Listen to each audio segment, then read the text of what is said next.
My name is James Parker. I am 77 years old. I am a history professor at Howard University in Washington, D.C. I have spent my entire professional life studying the past and trying to help my students understand how the decisions we make create the futures we inherit. I have always been the analytical type.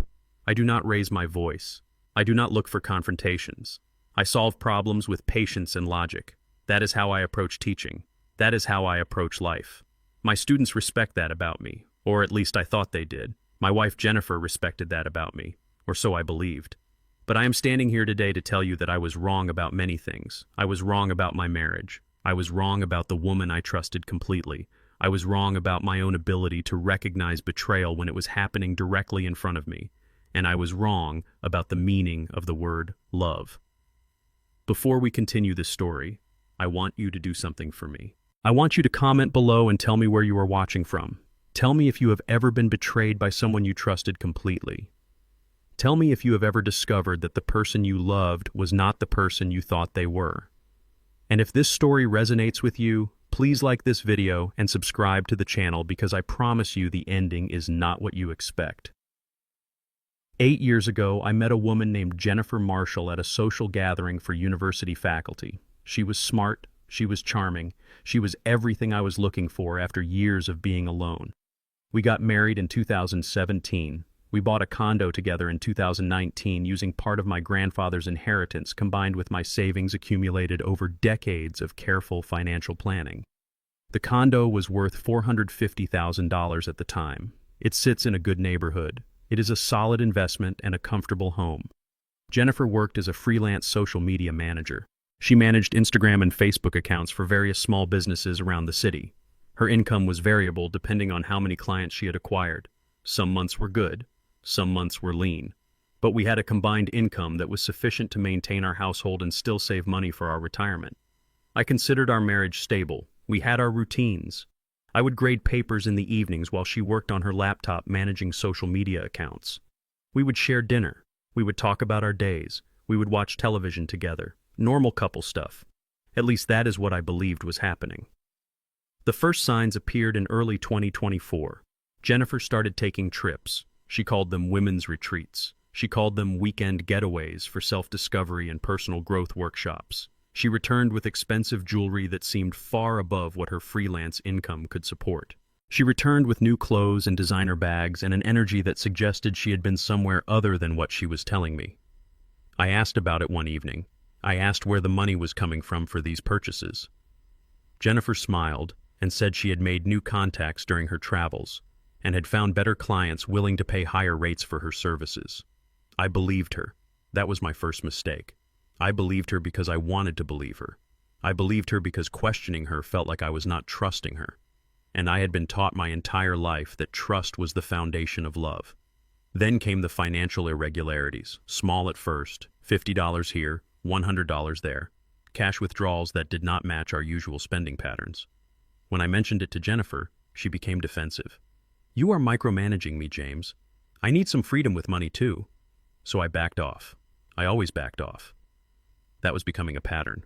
Whenever I questioned anything, Jennifer would respond with accusations that I was controlling, that I did not trust her, that I did not understand her need for independence. And every time she said those things, I would feel guilty, and I would retreat, and I would tell myself that I was being paranoid and suspicious, and that trust was more important than verification. But I was a history professor. I was trained to analyze evidence and to reconstruct narratives from scattered information. I was trained to recognize patterns.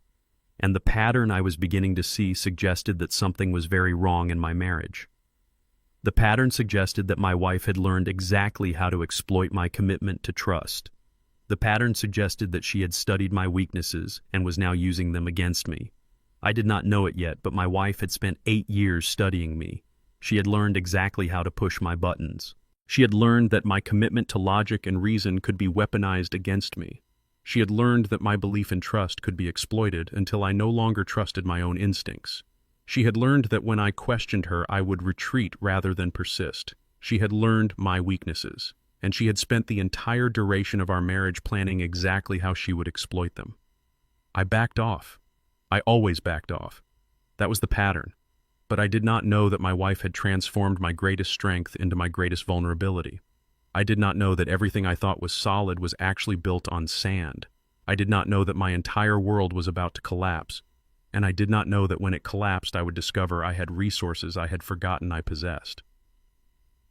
July 2025 arrived in Washington, D.C. with the kind of heat that makes the city feel like it is slowly cooking itself from the inside out. The oppressive humidity settled over everything. The sidewalks radiated heat. The air itself felt heavy and difficult to breathe. I remember that detail because I was acutely aware of small physical discomforts that afternoon. The sweat on my back, the way my shirt clung to my body, the slight headache that came from the barometric pressure shifts. These small discomforts would later feel trivial compared to what was about to happen. It was a Tuesday afternoon at my house. I had finished teaching my morning classes on the American Reconstruction period. I had spent the afternoon preparing my lectures for the fall semester. I was thinking about how to present the complexities of the Reconstruction era to students who had very limited historical context for understanding why that particular period mattered so much. I was thinking about patterns and cycles and the ways that history repeated itself. I was thinking about anything except what was about to happen. Jennifer came home around 5 in the evening. She had been out all day. She had told me she was meeting with clients. She had told me she was doing consultations for new social media contracts. She came through the front door with her laptop bag and her phone clutched in her hand, and an expression on her face that I did not immediately recognize. The expression was closed off, guarded, like she had made a decision about something and was now committed to following through with that decision no matter what happened. We ordered dinner from a Thai restaurant we both liked. Jennifer usually ordered pad Thai. I usually ordered a red curry. We had been ordering from this restaurant for 6 years. The staff knew us. They knew our order. They would start preparing our food the moment they heard my voice on the phone. The food arrived around 6:30. I set the table. I poured water for both of us. I sat down and I began to eat. Jennifer sat across from me, but she did not eat. She picked at her food. She moved the noodles around her plate with her fork. She was not eating. She was just going through the motions of eating. She was performing the appearance of a woman having dinner while her mind was somewhere else entirely. She kept checking her phone. She would pick it up. She would look at the screen. She would set it down. She would pick it up again. She was waiting for something, or monitoring something, or preparing herself for something. The pattern repeated throughout dinner. Pick up phone, look at screen, set down phone, repeat. Her fingers moved constantly. Her leg bounced under the table. Her eyes did not make contact with mine. I noticed these things because I had been trained my entire life to observe, to notice patterns, to see what was happening beneath the surface of things. But I did not want to see what was happening beneath the surface of things. I wanted to finish my dinner and I wanted the evening to be normal and I wanted to go back to thinking about Reconstruction and not about the way my wife was behaving like someone who was preparing for a confrontation. We ate in silence for about 15 minutes. The silence was not comfortable. The silence had weight to it. The silence felt like something was about to break. Something fundamental was about to shift. Then Jennifer set down her fork and she pushed her plate away even though she had barely eaten anything. She folded her hands on the table in front of her. She took a deep breath. And when she spoke, her voice was different from any voice I had heard her use before. The voice was cold. The voice was businesslike. The voice was the voice of someone who was about to deliver a notification rather than participate in a conversation. "James, we need to talk," she said. I set down my fork. I had been trained by 40 years of teaching to recognize when someone was about to say something important. I had been trained to give that person my full attention. I stopped eating. I looked at my wife across the table. I gave her my complete and undivided attention. "All right," I said. "What is on your mind?" Jennifer did not smile. Jennifer did not soften her expression. Jennifer maintained the cold, businesslike demeanor that she had established the moment she sat down at the table. Her jaw was set. Her shoulders were tense. Her entire body language communicated that she was about to say something that she had rehearsed many times. "I want a divorce," she said. The words landed like something physical. The words hung in the air between us. The words were clear and unambiguous, and they did not leave room for misinterpretation. My wife wanted a divorce. My wife had decided that the 8 years we had spent together were not worth continuing. My wife had made a decision that affected my life entirely, and she was now informing me of that decision in the same way that someone might inform you that they were ordering something different from the usual restaurant order. I did not raise my voice. I did not allow my expression to change. I did not allow her to see the impact that those words had on me. I was a history professor. I was a man trained to control my reactions, especially when dealing with unexpected situations. I was a man who had spent decades teaching students to think analytically about complex problems. I was a man who did not allow emotion to dictate my responses. "All right," I said softly. "I understand that you are unhappy. We can talk about what is wrong. We can work on things. We can figure this out together." Jennifer shook her head. Jennifer maintained her cold expression. Jennifer did not waver even slightly from the demeanor she had established. "There is nothing to work on," she said. "I am done. I have already spoken to an attorney." Those words revealed something fundamental about this moment. This was not a conversation. This was not a discussion about problems in our marriage that might be resolved through dialogue or counseling or compromise. This was a notification. My wife had already made her decision. My wife had already consulted with an attorney. My wife had already begun the legal process of ending our marriage. She was now simply informing me of the conclusion that she had already reached. "I see," I said. "What are you thinking in terms of arrangements?" That was when her mask slipped. That was when I saw something I had never seen in her face before. Pure, cold calculation. Not anger, not sadness, not emotion of any kind. Just calculation. Just the look of someone who had done the mathematics on a particular problem and who was about to present the solution to that problem. "The condo will be mine," she said. "I contributed to it too, and I need stability during this transition. The condo would be hers. The condo that my grandfather had left me in his will. The condo that I had used part of that inheritance to purchase. The condo that had been paid for with my salary accumulated over 40 years of teaching history to students at Howard University. The condo that represented the only significant asset I had built in my entire life. The condo that was supposed to be my security for whatever years remained to me. I want 70% of our savings account," Jennifer continued, "and you will pay me spousal support for 5 years. My lawyer says it is reasonable considering I gave up career opportunities to support your academic aspirations." She was rewriting history. She was presenting a version of events that bore no resemblance to the actual facts of our marriage. She had not given up career opportunities.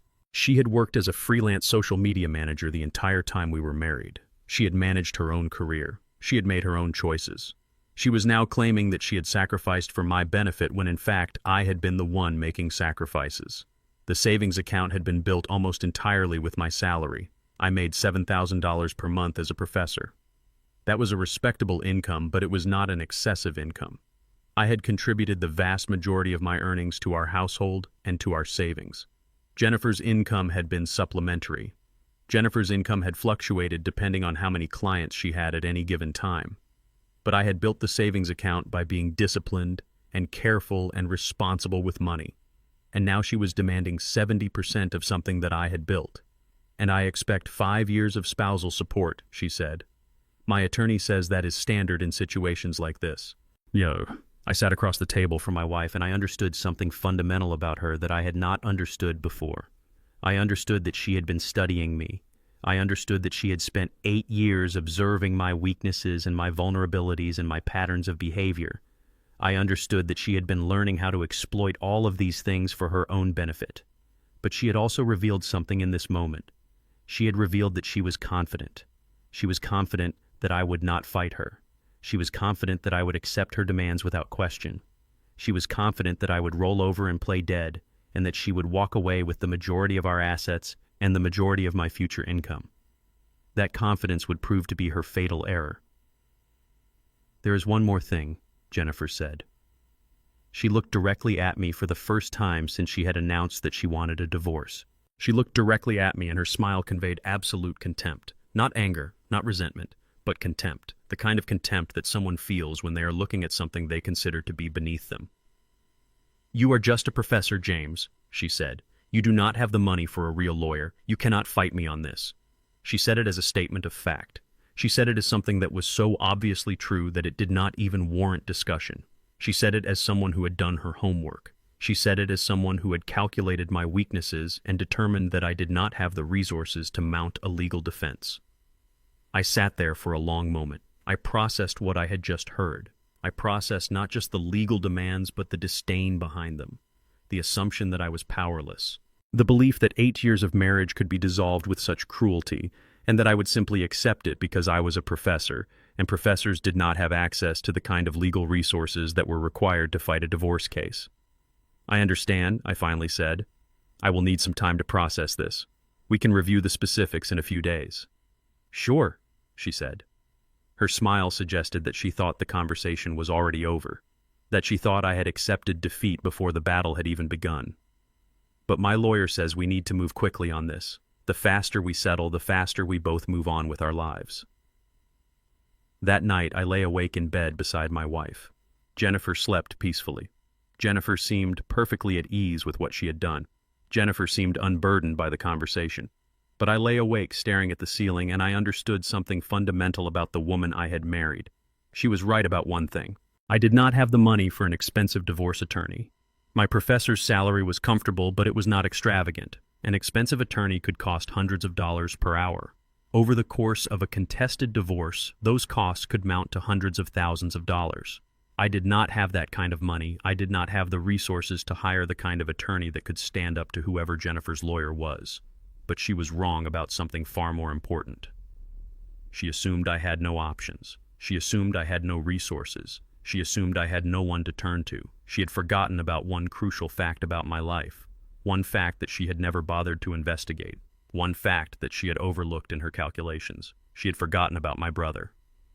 I did not sleep that night, not because I was unable to sleep, but because I was unwilling to sleep. Sleep felt like surrender. Sleep felt like accepting what Jennifer had told me. Sleep felt like giving up before I had even tried to fight back. So I lay in the darkness beside my wife, and I thought about the conversation, and I thought about what came next, and I thought about the single fact that Jennifer had overlooked in her calculations. My brother. David Parker. David Parker, who was 4 years older than me. David Parker, who was 79 years old. David Parker, who was one of the most feared divorce attorneys in Washington, D.C. We had not spoken in 9 years. Not since our father's funeral in 2016. That funeral had been where everything between us had fractured. That funeral had been where we had an ugly argument about family obligations and career choices. David had thought I was wasting my potential in academia. David had said that choosing to be a history professor was choosing to be mediocre. David had said that I could have been so much more if I had chosen to pursue a career that actually paid money and actually meant something in the world. I had responded by saying that David was a corporate shark with no soul. I had said that David had sold himself to the highest bidder, and that David had spent his entire life compromising his integrity for money. I had said that David did not understand what it meant to actually contribute to society in a meaningful way. We had both been right, and we had both been wrong, but we had both been so committed to being right that we had not bothered to maintain a relationship with each other, and so we had not spoken for 9 years. 9 years of silence. 9 years of birthdays that passed without acknowledgement. 9 years of holidays that passed without contact. 9 years of letting an old wound fester instead of attempting to heal it. But David was brilliant. David was ruthless. David was expensive. David was the kind of attorney who charged $950 per hour in 2025 and who was worth every single penny. David specialized in high-profile divorce cases. David represented business owners and politicians and celebrities. David's reputation was built on finding weaknesses in opposing cases and exploiting them with surgical precision. The legal community respected David. The opponents of David's clients feared David. I lay awake and I thought about whether I should call him. I thought about whether David would even take my call. I thought about whether 9 years of silence could be overcome in a single phone conversation. I thought about whether asking for help would be admitting that David had been right about me all along. But I also thought about the condo. I thought about the savings account. I thought about the 70% of our assets that Jennifer was planning to take. I thought about the 5 years of spousal support that I would have to pay to a woman who was actively in the process of betraying me. I thought about the idea that I might lose everything that I had worked for while my wife walked away with half of my future income, and I understood that my pride was a luxury I could not afford. Morning came. Jennifer woke up and she acted like nothing had happened. She made coffee, she got ready for work, She kissed me on the cheek on her way out the door. She acted like the conversation at the dinner table had been a normal conversation about normal things. She acted like she had not just informed me that she was divorcing me and taking most of my assets, and that I should accept this because I did not have the money to fight back. When she left the house, I sat down at my desk in my home office and I began to review everything I knew about our finances. This was what I did. This was what history professors did. I analyzed evidence. I reconstructed narratives from scattered documents. I recognized patterns that other people missed. I looked at individual pieces of information, and I understood how they connected to each other to form a larger picture. Over the past 18 months, there had been consistent cash withdrawals from our joint account, always in amounts just below $1,000, just below the threshold that would trigger bank notifications. The timing of these withdrawals often coincided with Jennifer's weekend trips. But the credit card charges were more interesting than the withdrawals. There were hotel charges. There were restaurant charges. There were charges from high-end establishments in cities that I had never been to. Miami, New Orleans, Atlanta. Jennifer had been traveling to these cities without me. Jennifer had been staying in hotels without me. Jennifer had been eating at expensive restaurants without me. Jennifer had been enjoying experiences that she was keeping secret from me. And then I found something else. Something that made everything else suddenly make sense. A credit card in my name that I had never opened. An account that had been activated 18 months ago with a credit limit of $20,000. A statement showing regular charges, monthly charges, consistent charges, charges that added up to more money than Jennifer claimed to make in a month. Jennifer had opened a secret credit account in my name. Jennifer had forged my signature on the account application. Jennifer had been using that account to fund a lifestyle that she was hiding from me. Jennifer had created a legal document with my name on it without my knowledge or consent. Jennifer had committed fraud. I photographed everything. I made copies of the statements. I created a timeline of transactions. I documented every piece of evidence that suggested what Jennifer had been doing over the past 18 months. I was being methodical. I was being precise. I was being the historian that I was trained to be. I looked at the dates. I looked at the locations. I looked at the patterns. Miami, New Orleans, Atlanta, 3 different cities, multiple trips to each city, hotel charges on Friday and Saturday nights, restaurant charges at establishments that sounded upscale and expensive, charges that totaled thousands of dollars per month. And then I found something in the charges that made me understand exactly what was happening. A charge from a jewelry store in Miami, a charge from a high-end clothing boutique in Atlanta, a charge for flowers in New Orleans. Flowers. Why would Jennifer be buying flowers in New Orleans and charging them to a secret credit card unless she was giving those flowers to someone else? The picture became clear. The pattern became undeniable. My wife was having an affair. My wife was using my credit to fund her affair. My wife was creating a double life while maintaining the appearance of marriage. What I found was troubling. What I found was the map of betrayal written in bank statements. What I found was systematic. What I found was calculated. What I found was something that could not be explained away as a mistake or a misunderstanding or a lapse in judgment. What I found was a crime. I did not know it yet, but I was about to make a phone call that would change everything. I was about to call a brother I had not spoken to in 9 years. I was about to ask for help from a man I had said had sold his soul to the highest bidder.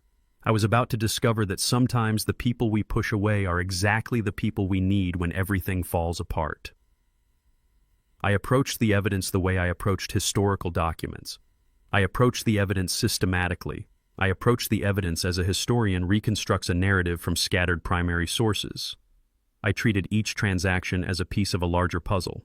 I treated each charge as a document that could be analyzed and cross-referenced with other documents to establish pattern and intent. The cash withdrawals told a story. 18 months of consistent withdrawals, always in amounts just below $1,000. The threshold was important. $1,000 would trigger bank notifications. $1,000 would create alerts that the bank might scrutinize. Amounts just below $1,000 would pass through the system without drawing attention. This was not careless spending. This was deliberate. This was someone who understood how bank systems worked and how to avoid triggering alerts. The timing of the withdrawals was equally revealing. Friday withdrawals, Saturday withdrawals, withdrawals that coincided with Jennifer's weekend trips. Jennifer would tell me she was going on a women's retreat. Jennifer would tell me she was attending a personal growth workshop. Jennifer would tell me she was spending the weekend with friends. And then on Friday or Saturday morning, she would withdraw $900 in cash, sometimes $800, sometimes $750, but always just below that $1,000 threshold. The credit card charges told the rest of the story. I looked at the charges methodically. I looked at the hotel charges, the Marriott in Miami, the Four Seasons in New Orleans, the Ritz-Carlton in Atlanta. These were not budget hotels. These were luxury establishments. The charges ranged from $200 per night to $500 per night. Some stays lasted 2 nights, some lasted 3 nights. All of them were on weekends. I looked at the restaurant charges. The dining establishments that appeared in the credit card statements were not casual restaurants. These were upscale establishments, places that required reservations, places where a meal for 2 might cost $150 or $200, places where the bill would reflect wine and appetizers and entrees and desserts. And I looked at the other charges, jewelry store charges, clothing boutique charges, flower shop charges, gift charges, all of them in cities where Jennifer claimed to be attending workshops. All of them in cities where I had never been invited. All of them in cities where Jennifer was clearly spending time with someone else. The pattern was undeniable. The pattern was systematic. The pattern was calculated. The pattern was someone who was carefully and deliberately funding a double life while maintaining the appearance of marriage. But the credit card in my name was the smoking gun. I studied the account application. The signature on the application was supposed to be my signature, but it was not my signature. The loops were wrong. The pressure on the pen was inconsistent. The spacing was different from my actual signature. Someone had practiced signing my name and had done a competent job, but not a perfect job. Jennifer had forged my signature. Jennifer had opened a credit account in my name without my authorization. Jennifer had created a legal document with fraudulent intent. Jennifer had committed a crime. I went through our files systematically. I found loan documents that bore my signature. I found mortgage paperwork that bore my signature. I found tax documents that bore my signature, and I compared these documents to the credit card application. The forged signature was close, but it was not identical. A forensic document examiner would be able to prove that the signature on the credit card application was not genuine. I photographed everything. I photographed the credit card statements. I photographed the loan documents. I photographed the comparison between authentic signatures and the forged signature. I created digital copies of everything. I created a backup of everything on a cloud drive. I created a timeline. I documented every transaction by date and location and amount. I created a spreadsheet. I created charts showing the pattern of withdrawals over 18 months. I created a visual representation of how my wife had systematically diverted money from our joint account into activities that she was hiding from me. The total was staggering, $187,400. That was how much money had been diverted over the 18-month period. That was how much of our savings had been spent on hotel rooms and restaurants and jewelry and gifts and flowers in Miami and New Orleans and Atlanta. $187,400 diverted from our joint savings to fund an extramarital affair. I found the name in one of the restaurant charges, a notation on a credit card statement that read Brooks Restaurant Group or something similar. Then I found another charge, Brooks Jewelry. Then I found a name on a hotel reservation confirmation that had been left on the printer. Devin Brooks. The name appeared again and again in the pattern of charges. Devin Brooks from Miami. Devin Brooks, who apparently had his business interests in Miami and New Orleans and Atlanta. Devin Brooks, who apparently had enough free time to spend entire weekends in luxury hotels with his mistress. My wife. Over a year. The affair had been going on for over a year. Jennifer had been traveling to 3 different cities to meet this man. Jennifer had been using my credit card to fund the affair. Jennifer had been forging my signature to open accounts. Jennifer had been lying to me every single day for over a year.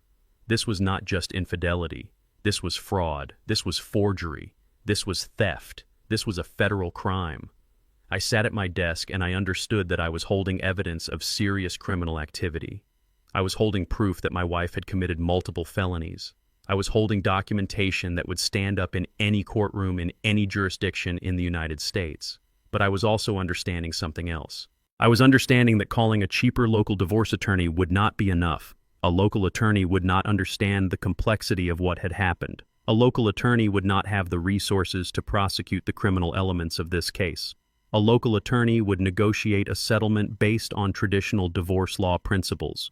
But this was not a traditional divorce case. This was a case involving federal fraud. This was a case involving forgery of legal documents. This was a case where the wife was not just trying to take assets. The wife was trying to take assets while hiding the fact that she had committed serious crimes. I needed an attorney who specialized in exactly this kind of case. I needed an attorney who understood both divorce law and criminal prosecution.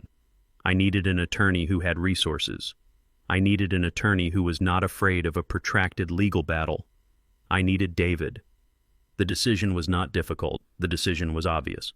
The decision was the only choice that made sense. I picked up my phone. I looked at the time. It was 8:30 in the morning on a Wednesday. David would be at his office. David would be working. David would be in the middle of his day. I had not called this number in 9 years. I had not heard this voice in 9 years. I had not spoken to my brother in 9 years. But I knew exactly what I needed to say. I dialed the number. The phone rang. Someone answered. A woman's voice. Professional, polite, an assistant probably. She asked who was calling and what the call was regarding. "This is James Parker," I said. "I am David Parker's brother. I need to speak to him. It is urgent." There was a pause. Then the assistant said that she would transfer me to Mr. Parker's line. There was hold music. There was silence. There was anticipation. Then David's voice came through the phone. David's voice was older than I remembered. David's voice was tired. But David's voice also said my name like he had been waiting for me to call. "James," he said. "David," I said. "I need your help." There was a silence on the other end of the line. A silence that lasted several seconds. A silence that stretched out like it contained the weight of 9 years of not speaking. Then David said something that changed everything. "Tell me what happened," he said. And I did. I told him about Jennifer. I told him about the weekend trips. I told him about the expensive jewelry and the designer bags. I told him about the cash withdrawals just below $1,000. I told him about the hotel charges in Miami and New Orleans and Atlanta. I told him about the credit card in my name that I did not open. I told him about the forged signature. I told him about the $187,400 diverted from our joint savings. David listened without interrupting. David listened the way an attorney listens when someone is presenting evidence. David listened the way someone listens when they understand that what is being told to them is important. When I finished, David said something that sent a chill through my body. "This is not just divorce, James," David said. "This is fraud. This is federal fraud. What you are describing is a crime. What you are describing is something that could result in criminal prosecution." "What do I do?" I asked. "You do nothing," David said. "You do not tell Jennifer that you know. You do not confront her. You do not give her any indication that you have discovered what she has done. You document everything. You preserve all the evidence. And you call me back when you have everything organized." "And then," I asked. "And then," David said, "we destroy her." I had not spoken to my brother in 9 years, but I knew exactly what I needed to say, and I knew that everything was about to change. I knew that the advantage had just shifted. I knew that Jennifer had made a catastrophic miscalculation. She had thought I was powerless. She did not know that I had just called in the legal equivalent of a nuclear weapon. She did not know that my brother was exactly the kind of attorney who specialized in taking apart cases like hers with surgical precision. She did not know that everything she thought she had calculated was about to be destroyed. I approached the evidence the way I approached historical documents. I approached the evidence systematically. I approached the evidence as a historian reconstructs a narrative from scattered primary sources. I treated each transaction as a piece of a larger puzzle. I treated each charge as a document that could be analyzed and cross-referenced with other documents to establish pattern and intent. The cash withdrawals told a story, 18 months of consistent withdrawals, always in amounts just below $1,000. The threshold was important. $1,000 would trigger bank notifications. $1,000 would create alerts that the bank might scrutinize. Amounts just below $1,000 would pass through the system without drawing attention. This was not careless spending. This was deliberate. This was someone who understood how bank systems worked and how to avoid triggering alerts. The timing of the withdrawals was equally revealing. Friday withdrawals, Saturday withdrawals that coincided with Jennifer's weekend trips. Jennifer would tell me she was going on a women's retreat. Jennifer would tell me she was attending a personal growth workshop. Jennifer would tell me she was spending the weekend with friends. And then on Friday or Saturday morning, she would withdraw $900 in cash. Sometimes $800. Sometimes $750. But always just below that $1,000 threshold. The credit card charges told the rest of the story. I looked at the charges methodically. I looked at the hotel charges, the Marriott in Miami, the Four Seasons in New Orleans, the Ritz-Carlton in Atlanta. These were not budget hotels, these were luxury establishments. The charges ranged from $200 per night to $500 per night. Some stays lasted 2 nights, some lasted 3 nights. All of them were on weekends. I looked at the restaurant charges. The dining establishments that appeared in the credit card statements were not casual restaurants. These were upscale establishments, places that required reservations, places where a meal for 2 might cost $150 or $200, places where the bill would reflect wine and appetizers and entrees and desserts. And I looked at the other charges, jewelry store charges, clothing boutique charges, flower shop charges, gift charges, all of them in cities where Jennifer claimed to be attending workshops, all of them in cities where I had never been invited, all of them in cities where Jennifer was clearly spending time with someone else. The pattern was undeniable. The pattern was systematic. The pattern was calculated. The pattern was someone who was carefully and deliberately funding a double life while maintaining the appearance of marriage. But the credit card in my name was the smoking gun. I studied the account application. The signature on the application was supposed to be my signature, but it was not my signature. The loops were wrong. The pressure on the pen was inconsistent. The spacing was different from my actual signature. Someone had practiced signing my name and had done a competent job, but not a perfect job. Jennifer had forged my signature. Jennifer had opened a credit account in my name without my authorization. Jennifer had created a legal document with fraudulent intent. Jennifer had committed a crime. I went through our files systematically. I found loan documents that bore my signature. I found mortgage paperwork that bore my signature. I found tax documents that bore my signature. And I compared these documents to the credit card application. The forged signature was close, but it was not identical. A forensic document examiner would be able to prove that the signature on the credit card application was not genuine. I photographed everything. I photographed the credit card statements. I photographed the loan documents. I photographed the comparison between authentic signatures and the forged signature. I created digital copies of everything. I created a backup of everything on a cloud drive. I created a timeline. I documented every transaction by date and location and amount. I created a spreadsheet. I created charts showing the pattern of withdrawals over 18 months. I created a visual representation of how my wife had systematically diverted money from our joint account into activities that she was hiding from me. The total was staggering, $187,400. That was how much money had been diverted over the 18-month period. That was how much of our savings had been spent on hotel rooms and restaurants and jewelry and gifts and flowers in Miami and New Orleans and Atlanta. $187,400 diverted from our joint savings to fund an extramarital affair. I found the name in one of the restaurant charges, a notation on a credit card statement that read Brooks Restaurant Group, or something similar. Then I found another charge, Brooks Jewelry. Then I found a name on a hotel reservation confirmation that had been left on the printer, Devin Brooks. The name appeared again and again in the pattern of charges, Devin Brooks from Miami. Devin Brooks, who apparently had his business interests in Miami and New Orleans and Atlanta. Devin Brooks, who apparently had enough free time to spend entire weekends in luxury hotels with his mistress. My wife.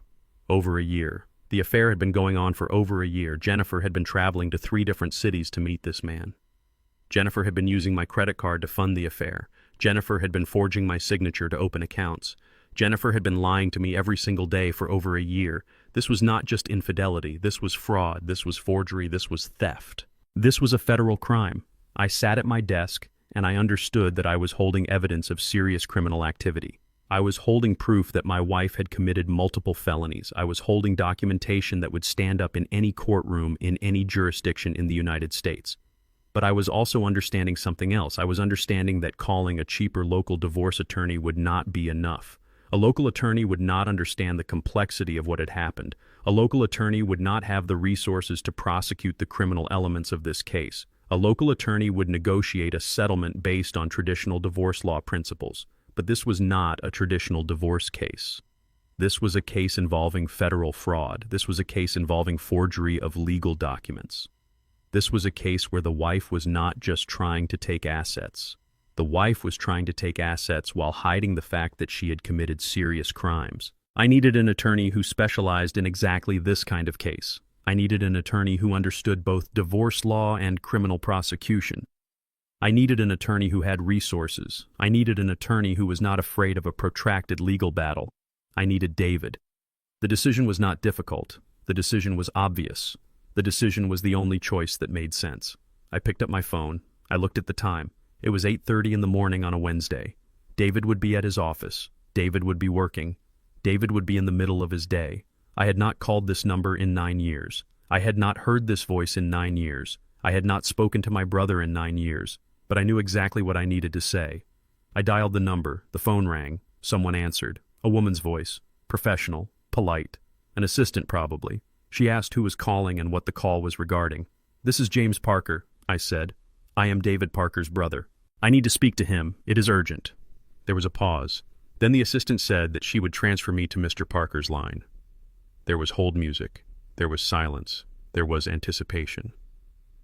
Then David's voice came through the phone. David's voice was older than I remembered. David's voice was tired. But David's voice also said my name like he had been waiting for me to call. "James," he said. "David," I said. "I need your help." There was a silence on the other end of the line. A silence that lasted several seconds. A silence that stretched out like it contained the weight of 9 years of not speaking. Then David said something that changed everything. "Tell me what happened," he said. And I did. I told him about Jennifer. I told him about the weekend trips. I told him about the expensive jewelry and the designer bags. I told him about the cash withdrawals just below $1,000. I told him about the hotel charges in Miami and New Orleans and Atlanta. I told him about the credit card in my name that I did not open. I told him about the forged signature. I told him about the $187,400 diverted from our joint savings. David listened without interrupting. David listened the way an attorney listens when someone is presenting evidence. David listened the way someone listens when they understand that what is being told to them is important. When I finished, David said something that sent a chill through my body. "This is not just divorce, James," David said. "This is fraud. This is federal fraud. What you are describing is a crime. What you are describing is something that could result in criminal prosecution."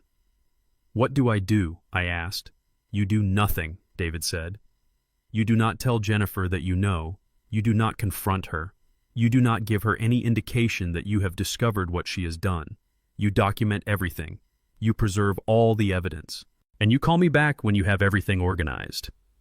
"And then," I asked. "And then," David said, "we destroy her." I had not spoken to my brother in 9 years, but I knew exactly what I needed to say, and I knew that everything was about to change. I knew that the advantage had just shifted. I knew that Jennifer had made a catastrophic miscalculation. She had thought I was powerless. She did not know that I had just called in the legal equivalent of a nuclear weapon. She did not know that my brother was exactly the kind of attorney who specialized in taking apart cases like hers with surgical precision. She did not know that everything she thought she had calculated was about to be destroyed. Morning came. I did not sleep, but morning came anyway. The sun rose over Washington, D.C., and it brought with it the understanding that this day would change everything. This day would be the day that I either accepted my defeat or the day that I refused to accept it.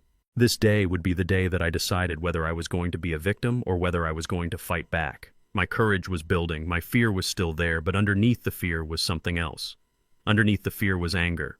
Underneath the fear was the realization that I had spent 40 years building something, and I was not going to let it be taken from me by someone who had spent 8 years studying how to exploit my weaknesses. I sat at my desk in my home office. I looked at the phone in front of me. The phone was a simple object. The phone was just technology.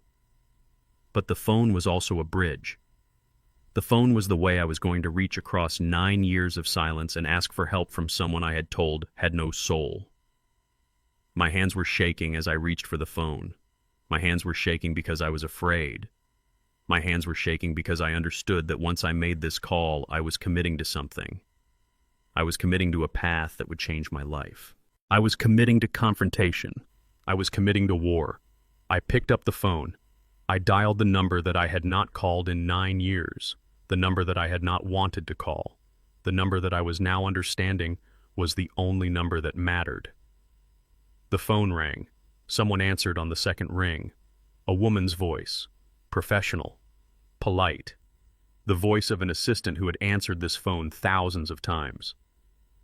"David Parker's office," the woman said. "How may I help you?" "This is James Parker," I said. "I am David Parker's brother. I need to speak to him. It is urgent." There was a pause. The pause lasted long enough for me to understand that the assistant was processing what I had just said. The assistant was understanding that this was no ordinary call. The assistant was understanding that someone had just said they were David Parker's brother and that they needed to speak to him urgently. "One moment, please," the assistant said.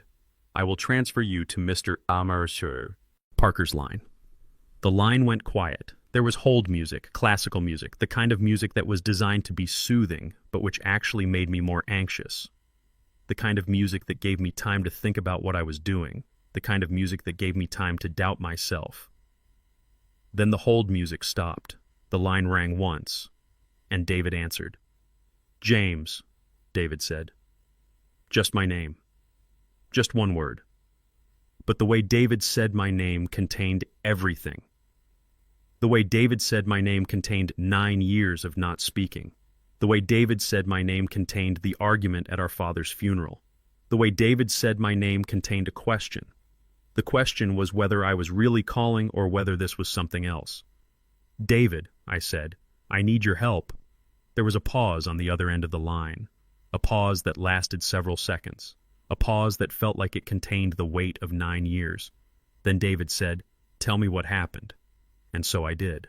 I told him that my wife was divorcing me. I told him that she was trying to take everything. I told him about the ultimatum at the dinner table. I told him about the cold business-like tone. I told him about the demands, the condo, 70% of the savings, 5 years of spousal support. David listened without interrupting. David listened the way an attorney listens when someone is presenting the facts of a case. David listened the way someone listens when they understand that what is being told to them matters. "She told me I can't afford a real lawyer," I said. "She said that I cannot fight her because I am just a professor, and professors do not have the resources that are required to fight a divorce case." There was a pause, a longer pause than before, a pause that felt like David was processing not just what I had said, but what I had not said. A pause that felt like David was understanding something about my situation. "Where are you?" David asked. "Washington, D.C., I said. "DuPont Circle. The condo is here." "When can you meet me?" David asked. Relief washed through my body, relief that was so intense that I almost could not speak, relief that David was willing to see me, relief that David was not going to reject me, relief that my brother was going to help me. "Any time," I said. "I will come to your office whenever you say." "Tomorrow," David said. 9 in the morning. Come to my office. Bring everything. Bank statements, credit card statements, emails, everything that you have. Bring it all." "I will," I said. "And James," David said, "do not tell your wife that you are meeting with me. Do not tell her that you called. Do not give her any indication that anything has changed." "I understand," I said. "Tomorrow morning," David said. 9 o'clock. My office. The phone line went silent. The call was over. 9 years of silence had ended in 90 seconds. I held the phone in my hand for a long moment after David had hung up. I held the phone and I let the reality of what had just happened settle over me. My brother had said yes. My brother had agreed to see me. My brother had agreed to help me. I exhaled. I exhaled slowly and completely, and I felt something shift inside me. I felt something change. I felt the fear beginning to transform into something else. I felt the fear beginning to transform into determination. I felt the fear beginning to transform into the understanding that I was no longer alone. James Parker, the powerless professor, had just become James Parker, the man with resources. James Parker, the man who could not afford a real lawyer, had just become James Parker, the man who had called in the legal equivalent of a nuclear weapon. Jennifer did not know. Jennifer had no idea what was about to happen. Jennifer thought that she had already won. Jennifer thought that I was going to roll over and accept her demands. Jennifer thought that I was powerless. But I was not powerless. I had a brother. I had 9 years of not speaking to my brother, but I had made the call, and my brother had answered. My brother had said yes. My brother was going to help me. This was war. And I had just called in the general. I looked at the time. It was 7 in the morning. I had 14 hours before I needed to be in David's office. 14 hours to prepare. 14 hours to gather all of the evidence. 14 hours to organize everything, so that when I walked into my brother's office tomorrow morning, I would be presenting him with the most complete case possible. I spent those 14 hours documenting everything. I scanned documents, I made copies, I organized timelines, I created spreadsheets, I prepared the evidence the way a historian prepares primary sources for analysis. I prepared the evidence the way someone prepares for war. I did not know if David would take the case. I did not know if 9 years of silence could be overcome in one meeting. I did not know if my brother would forgive me for the things I had said at our father's funeral. But I knew one thing with absolute certainty. I knew that Jennifer had made a catastrophic miscalculation. She assumed I was alone. She assumed I had no resources. She assumed I had no one to turn to. She had forgotten about the one person who could help me. She had forgotten about my brother. And tomorrow morning at 9 o'clock she was going to understand that her victory was an illusion. I arrived at David's office at 8:45 in the morning. I was 15 minutes early. I did not want to be late. I did not want to give the impression that I was not taking this seriously. I did not want to give my brother any reason to think that I was not committed to what was about to happen. The building was downtown Washington, D.C. The building was designed to communicate authority and power. High ceilings. High. Marble floors. Everything constructed to make people feel small when they entered. Everything designed to remind you that you were in a place where the law was enforced and where outcomes mattered. People in business suits moved through the hallways with purpose. People who worked in law and finance and government occupied these offices. People who wielded power. I took the elevator to the 15th floor. The doors opened directly into the reception area of David Parker's law office. The reception area was exactly what I expected. Modern furniture, abstract art on the walls, a young woman behind a reception desk who looked like she had been trained to be professional and welcoming. The woman smiled when she saw me, and she said that Mr. Parker was expecting me and that I should follow her. She led me down a hallway lined with offices, other attorneys working at other desks. The kind of law office where things happened, where cases were won and lost, where fortunes were made and broken, where lives were changed. Then we arrived at David's office. David was sitting behind a desk that was probably made of expensive wood. David was wearing a suit that probably cost more than my monthly salary. David was 79 years old, but he looked like he was in his 60s. David had aged well. David had taken care of himself. David looked like a man who had spent his entire life winning. When he saw me, he stood up. For a moment, we just looked at each other. We looked at this distance that 9 years had created. We looked at the gap between the men we had been when we last spoke and the men we had become in the years since. We looked at the argument at our father's funeral. We looked at the words we had said to each other. We looked at the silence that had followed. Then David extended his hand and I took it. The handshake was firm. The handshake was formal. The handshake was everything that our relationship had become. Professional, distant. But underneath the distance, I could sense something else. I could sense that David was glad I had called. I could sense that David had been waiting for this moment for a long time. "Sit down," David said, gesturing to the chair across from his desk. I sat down. David sat back down in his chair. The formality of the setting seemed to relax slightly now that we were both seated and the initial contact had been made. "Tell me everything," David said. And so I did. I told him about meeting Jennifer. I told him about marrying her in 2017. I told him about buying the condo with my grandfather's inheritance. I told him about the early signs, the weekend trips, the expensive jewelry, the cash withdrawals. I told him about the dinner where she had informed me that she wanted a divorce. I told him about her demands, the condo, the 70% of savings, the 5 years of spousal support. I told him about her contempt, About her certainty that I could not fight back because I was just a professor, and just a professor did not have the resources to hire a real lawyer. As I talked, David said nothing. David just listened.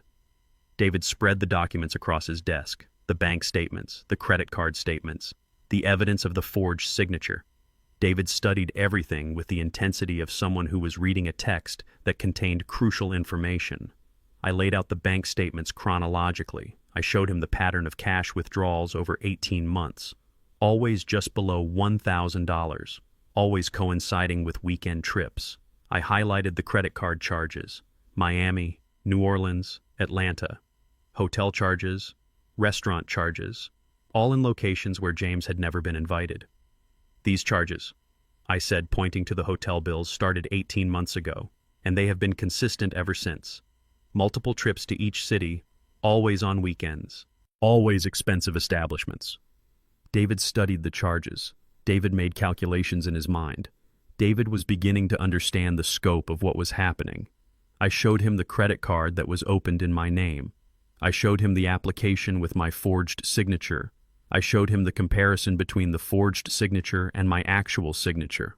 The difference was subtle, but it was there. She opened this account without my knowledge, I said, and she has been using it to fund these trips for 18 months. David leaned forward. David looked directly at me. How long? David asked. 18 months of consistent withdrawals, I said. Over $180,000 total diverted from joint accounts. She forged your signature? David asked. On this credit card application, I said, and possibly on other documents. I have not reviewed all of our files yet. David sitting back in his chair. David was processing what I had just told him. David was understanding that this was not just a simple divorce case. David was understanding that this was something much more serious. Who is Devin Brooks? David asked, pointing to one of the charges on the credit card statement. I found his name appearing multiple times in the transaction records, I said. Hotel charges, restaurant charges, charges that suggest he is the person Jennifer has been spending time with. I believe he is having an affair with my wife. How certain are you about the signatures? David asked. Completely certain, I said. I compared them to known examples of my signature. The forged signature is close, but it is not identical. A forensic document examiner would be able to prove that it was not genuine. Do you have other documentation? David asked. Email communications, I said. Screenshots of transactions, original credit card statements, bank records, everything. I have preserved everything. David sat back in his chair and he looked at me with an expression that I could not quite read. Jennifer thinks you can't afford a real lawyer, David said. It was not a question, it was a statement. That is what she said, I said. She said that I am just a professor and I do not have the money for a real lawyer. She said that I cannot fight her on this. David's expression changed. Not anger, not rage, but something else. Something that looked like calculation. Something that looked like David was seeing the full scope of the case and was understanding what needed to be done. She made a mistake, David said slowly. Not in trying to take the condo or the money. Her mistake was assuming you were powerless. Jennifer did not know about me. David stood up and he walked to the window. David looked out at downtown Washington, D.C. David seemed to be thinking about something. David seemed to be formulating a strategy. This is not just divorce, James, David said without turning around. This is fraud, federal fraud. What you are describing is systematic criminal activity. She forged your signature. Crime. She diverted marital assets to fund an affair. Crime. She opened credit accounts in your name without authorization. That is identity theft. That is a federal crime. What does that mean? I asked. David turned back to face me. It means, David said, that we do not just fight her divorce claim. It means that we have evidence of criminal activity. It means that we have leverage that most people in your position do not have. It means that we can go to a federal prosecutor with this evidence, and we can make her understand that she is not just facing a divorce case. She is facing criminal charges. David walked back to his desk and he sat down. Here is what we are going to do, David said. First, we are going to hire an independent forensic accounting firm. We are going to have them review all of your finances for the past 3 years. We are going to have them identify exactly how much money was diverted and where that money went.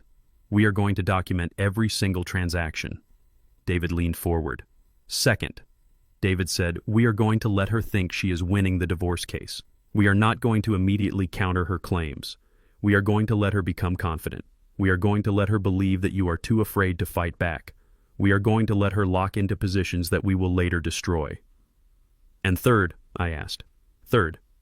David said, "We wait for the preliminary hearing, and at that hearing in front of a judge we present all of this evidence. We present the forged documents, we present the forensic accounting, we present the timeline of systematic fraud, and we make her understand that she is not just facing a divorce case, she is facing criminal charges." I sat with that information. I sat with the understanding that my brother had just transformed what I thought was a losing battle into something else entirely. I sat with the understanding that David was beginning to see not just the legal case but the strategy that would destroy Jennifer's position completely. "I am taking your case," David said. "How much do I owe you?" I asked. "You do not owe me anything," David said. "I am not charging you, not for this, not for you." I was stunned. I did not know what to say. I did not know how to respond to my brother telling me that he was going to represent me without charging me. "Why?" I asked. David looked at me directly. David looked at his brother for the first time since this meeting had begun. "Because you are my brother," David said, "and because I was wrong 9 years ago at our father's funeral. I said things that I should not have said. I judged you without understanding who you actually are, and I want to show you something." "What?" I asked. "I want to show you that your wife underestimated you," David said. "Everyone underestimates the quiet, analytical type, but you are dangerous, James. You see patterns that other people miss. You understand how to analyze evidence and reconstruct narratives. We are going to use that. We are going to use everything that your wife thinks is a weakness, and we are going to transform it into a weapon." David spent the next hour outlining strategy. David explained how we would present the case. David explained how we would introduce evidence. David explained how we would destroy Jennifer's position with precision. David explained that this was not going to be a quick settlement. This was going to be a complete and systematic dismantling of every claim that Jennifer had made. David spent the next hour outlining strategy that would systematically dismantle every claim Jennifer had made. And I realized something fundamental about my situation. I realized that Jennifer's biggest mistake was not thinking that I had no lawyer. Jennifer's biggest mistake was thinking that I was powerless. Jennifer did not know that I had resources. Jennifer did not know that I had family. Jennifer did not know that the quiet, analytical professor was about to become someone far more dangerous than she had ever imagined. Week 1, after meeting David, everything was set in motion. David had given me instructions before I left his office. Instructions that were precise and clear and designed to move the case forward without tipping our hand to Jennifer. The first instruction was to hire an independent audit company, a forensic accounting firm, people who specialized in reconstructing financial histories and identifying patterns of fraud and misdirection. I made the call. I found a firm through David's recommendation, a firm called Hartley Financial Forensics. The firm specialized in exactly these kinds of cases. Cases where someone in a marriage had hidden money, or diverted assets, or committed fraud. Cases where the money trail told a story that the person committing the fraud had not expected to be discovered. The auditors from Hartley Financial Forensics arrived at my house on a Thursday. They were professional and discreet. They brought equipment, they brought computers. They brought the tools that were necessary to conduct a thorough review of 3 years of financial records. They explained that they would need complete access to everything. Every bank statement, every credit card statement, every investment account, every transaction of any kind. I gave them everything. I had already made copies of everything. I had already organized everything in chronological order. As a historian, I understood the importance of organization. I understood that documents only told their story if they were arranged in a way that made the narrative clear. The auditors worked for 3 days. 3 days of going through our finances line by line, 3 days of categorizing transactions, 3 days of separating legitimate household expenses from expenses that had no clear purpose, 3 days of identifying patterns, 3 days of documenting the systematic theft that had been happening over the past 18 months. On the 4th day, they presented their findings to both David and me in David's office. The numbers were staggering. Over a period of 14 months, approximately $187,400 had been diverted from our joint accounts. The money had been moved in systematic ways, cash withdrawals just below $1,000 to avoid bank notification thresholds, credit card charges to hotels and restaurants and other establishments, transfers to accounts that had been opened in my name without my knowledge or consent. The auditors had created a timeline. They had mapped out exactly where the money had gone and when it had gone there. They had identified the pattern. The withdrawals had increased over time. The affair funding had become more brazen as time went on, as if Jennifer had become confident that I would never notice, as if Jennifer had become certain that her deception would never be discovered. "This is systematic," the lead auditor, a woman named Patricia Hartwell, explained. "This is not someone being careless. This is someone who knows exactly what they are doing, someone who has studied how to hide money, someone who understands how to stay just below the thresholds that trigger bank alerts." David nodded. David had suspected as much, but now we had the proof. Now we had the documentation. Now we had the forensic evidence that would stand up in court. $187,400, David said slowly. Over 14 months. That is approximately $13,000 per month. "Correct," Patricia said. "And the timing of these transactions correlates precisely with her reported weekend trips." David looked at me. "Your wife was spending $13,000 per month on her affair." I sat with that number. I sat with the understanding of what $13,000 per month meant. I sat with the knowledge that my wife had been systematically stealing from me to fund her infidelity. When Patricia and the auditors had left, David leaned forward across his desk. "This is the foundation of everything," David said. "This is what we are going to use, but we are not going to tip our hand immediately." David explained the strategy in detail. The strategy was not to immediately counter Jennifer's demands. The strategy was to let her think she was winning. The strategy was to let her become confident. The strategy was to let her commit to her original demands and lock herself into positions that we would later destroy. "When she serves you with the formal divorce petition," David said, "do not immediately respond. Let her think you are considering her demands. Let her think you might accept them. We need her confident. We need her overconfident. We need her to believe that she has already won." "And how long do we wait?" I asked. "You have 30 days to respond to the petition," David said. "Do not respond for 28 days. On day 28, we file our counterclaim. We file all of the evidence. We file the audit results. We file everything. But we do not give her time to prepare. We do not give her time to adjust her strategy. We hit her with everything at once when she is least expecting it." The waiting began. Jennifer's attorney served me with the formal divorce petition 1 week later. The petition was formal and legal, and it stated Jennifer's demands clearly. The condo, 70% of the savings, 5 years of spousal support. Everything that she had said at the dinner table was now enshrined in legal language. Jennifer had not mentioned the affair. Jennifer had not mentioned the secret credit card. Jennifer had not mentioned the $187,400 that was being diverted. Jennifer's attorney had framed the demands in terms of contribution and fairness and need. But nowhere in the petition was there any acknowledgement of the systematic fraud that had been happening. I was living in the same house as Jennifer during all of this. We barely spoke. We existed in parallel. Jennifer seemed relaxed. Jennifer seemed confident. Jennifer seemed to believe that she had already won. Jennifer was checking her phone constantly. Jennifer was going out in the evenings. Jennifer was going to places without telling me where she was going. I documented everything.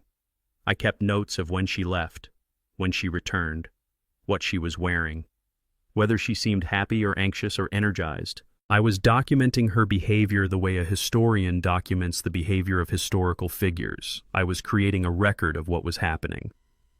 The first week of waiting passed, then the second week, then the third week. Day by day was passing, and I was doing nothing in response to the petition. I was letting Jennifer think that I was considering her demands. I was letting her think that maybe I would accept them. I was letting her think that she had already won. But every single day, I was also collecting evidence.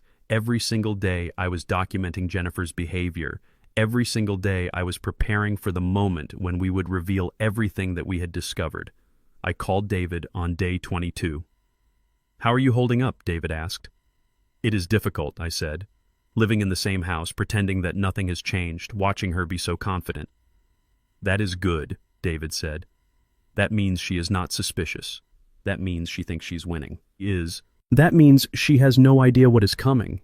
When? I asked. Day 28, David said. We file everything on day 28, all of the audit results, all of the forensic evidence, all of the documentation that proves she has committed fraud and embezzlement and forgery, all of it. The waiting became its own form of torture. The waiting became a test of my patience and my resolve. The waiting meant getting up every morning and going to teach my classes and pretending that my life had not just been shattered. The waiting meant coming home and existing in the same space as a woman who was actively betraying me. But David understood what the waiting meant. David understood that psychological warfare was just as important as legal warfare. David understood that the longer Jennifer thought she was winning, the harder the fall would be when we destroyed her case. David understood that overconfidence was a weapon. David understood that the best time to strike was when your opponent believed that you had already surrendered. Day 27 arrived. I did not sleep well that night. I lay awake thinking about what was going to happen the next day. I lay awake thinking about the moment when Jennifer would understand that her victory was an illusion. I lay awake thinking about the moment when she would realize that I was not the powerless professor that she had assumed I was. At 6 in the morning on day 28, David called me. Today is the day, David said. You are filing, I asked. I am filing, David said. By 9 in the morning, our counterclaim will be submitted to the court. By noon, Jennifer's attorney will have received it.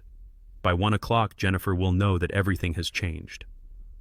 Are you ready? David asked. Yes, I said. I am ready. The phone line went quiet. The anticipation hung in the air between us. The understanding that in a few hours the entire dynamic of this case would shift. In a few hours, Jennifer would understand that her contempt and her arrogance had been a catastrophic miscalculation. I did not sleep that night. Not from fear, but from understanding that tomorrow everything changes. Jennifer will understand that her victory was always an illusion. Jennifer will understand that the man she had dismissed as powerless was actually someone far more dangerous than she had ever imagined. Jennifer will understand that her contempt and her arrogance had just cost her everything. And by the time she realized what was happening, it would be too late to stop it. Day 28, morning. I was sitting in David's office with the conference room arranged exactly the way we had planned it. The desk covered with documents, the audit results organized and ready, the forged signatures photographed and printed, the timeline of cash withdrawals documented and clear. Everything was arranged with the precision of someone who was preparing for war. David was making final adjustments to the counterclaim. David was a man in his element. David was a man who had spent his entire career preparing for moments exactly like this one.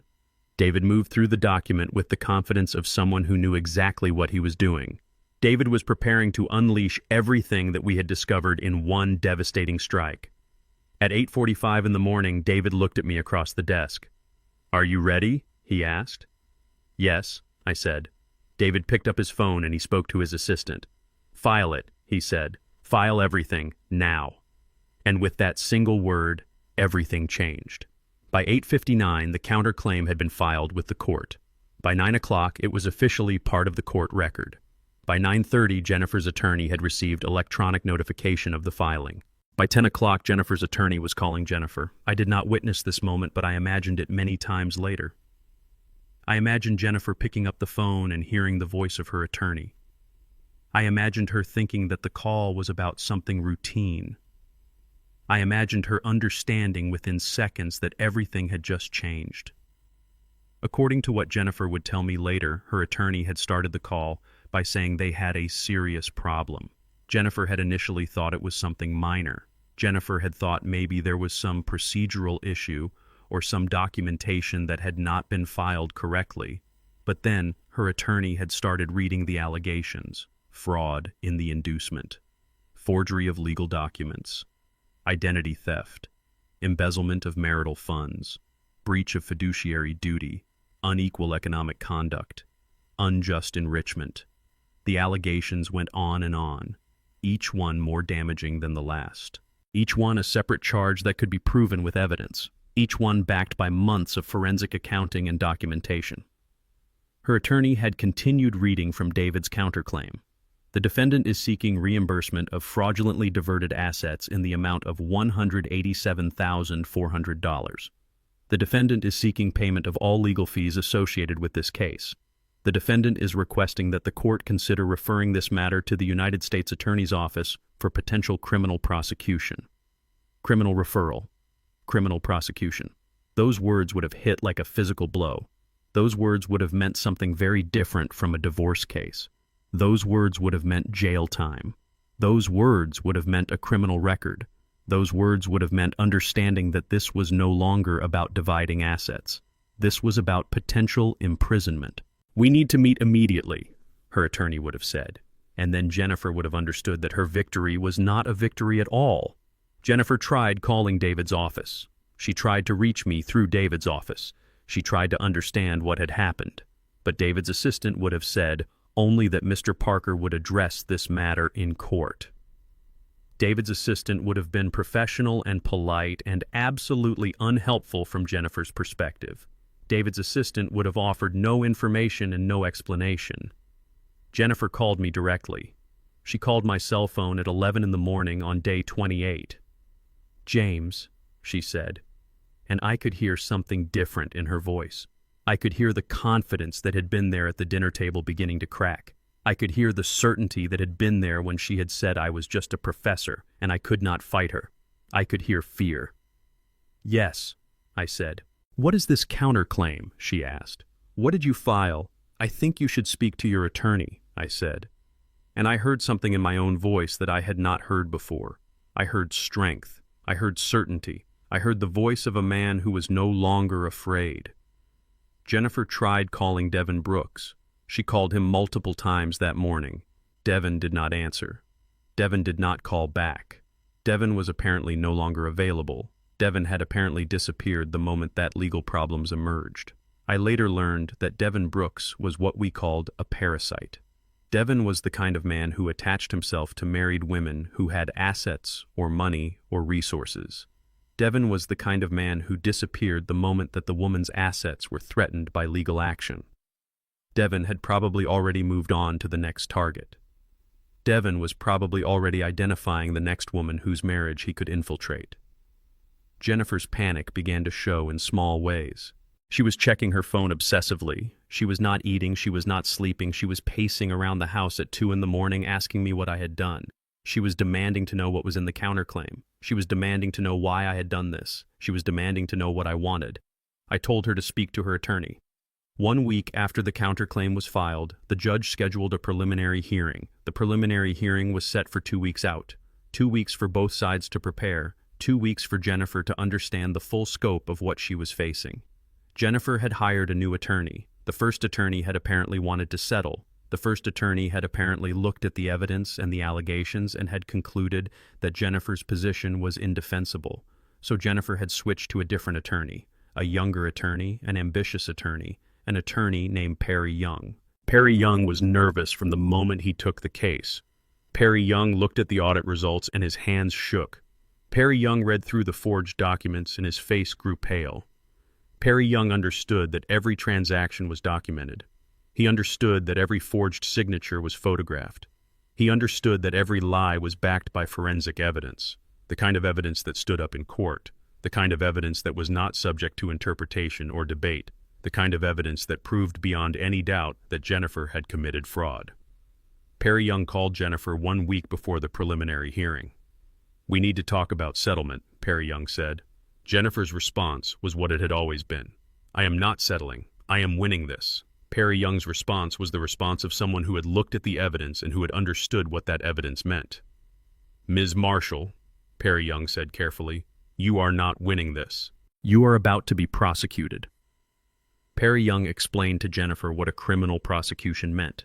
Perry Young explained that the forensic evidence was overwhelming. Perry Young explained that the forged documents were irrefutable. Perry Young explained that there was no defense. Perry Young explained that the best she could hope for at this point was some kind of negotiated settlement that would keep her out of jail. Jennifer did not believe him. Jennifer still believed that she could win. Jennifer still believed that I was powerless. Jennifer still believed that her gamble would pay off. But Jennifer was wrong. I was at home that evening when Jennifer came into my study. She had been crying. Her eyes were red. Her face was blotchy. She looked like she had aged years in the span of a few weeks. "What have you done?" she asked. "What have you done to me?" I did not say anything. I did not need to say anything. I just looked at her and I let her understand that the woman who had sat at the dinner table with absolute contempt was now facing the reality of her situation. "My attorney says I could go to jail," she said. "He says the evidence is overwhelming." "I know," I said. "How could you do this?" she asked. "How could you do this to me?" "You forged my signature," I said. "You opened accounts in my name without my permission. You stole $187,400 from our joint savings. You funded an affair with money that you knew was mine, and then you demanded that I give you 70% of everything that remained. You did this to yourself." Jennifer left the study and she did not speak to me again that night. She went upstairs and she locked herself in the guest bedroom. I could hear her crying through the door. I could hear her understanding for the first time that her strategy had failed completely. The night before the preliminary hearing, I did not sleep. I lay awake thinking about what was going to happen the next day. I lay awake thinking about the moment when Jennifer would sit in the courtroom and would listen as David presented the evidence. I lay awake thinking about the moment when she would realize that her strategy had failed completely. I lay awake thinking about the moment when she would understand that her contempt had cost her everything. Morning arrived. I dressed in a suit. I went to David's office. We reviewed the presentation one final time. David went through the evidence. David showed me the exact sequence of how he would present the case. David showed me how he would destroy Jennifer's defense with surgical precision. Then we went to the courthouse. The federal courthouse in downtown Washington, D.C. is the same building where countless lives have been changed by the decisions of judges and juries and attorneys. The building is designed to communicate that justice is being served here, that the law is being enforced here, that outcomes matter here. The building stood before me like a monument to the power of evidence and documentation and preparation. I walked into that building and I understood that my life was about to change. I understood that in a few hours Jennifer would either accept the reality of what was happening or she would walk into a courtroom and be destroyed by evidence that she could not possibly overcome. The preliminary hearing was scheduled for September. Jennifer had 2 weeks to prepare for the moment when every lie she had told would be exposed. She had 2 weeks to prepare for the moment when every fraud she had committed would be documented in front of a judge. She had 2 weeks to prepare for the moment when every betrayal she had orchestrated would be laid bare for the entire legal system to see. She thought she had nothing to worry about. She thought her new attorney would somehow find a way to defend her. She thought that maybe everything would work out. She was about to learn what real worry looked like. She was about to learn that documentation and evidence and preparation defeat contempt and arrogance every single time. Days before the preliminary hearing, I sat in David's office. We were reviewing the final strategy one more time. David had the presentation organized. David had every piece of evidence prepared. David had every question anticipated and every answer prepared. David was ready to walk into that courtroom and destroy Jennifer's case with the precision of someone who had done this hundreds of times before. But David was also different today. David put down his pen. David stopped looking at the documents. David looked directly at me across the desk, and there was something in his expression that was different from what I had seen before. There was something vulnerable in his expression. There was something that looked like he had made a decision about something. "James," David said, "I need to tell you something." I sat back in my chair. I waited for my brother to continue. "When you called me after all these years," David said slowly, "you don't know what it meant to me. I thought I had lost you forever. I thought that the argument at Dad's funeral had broken something between us that could never be repaired. I thought that 9 years of silence meant that you had decided that I was not worth your time anymore." I did not say anything. I just listened to my brother speak. "I owe you an apology," David continued.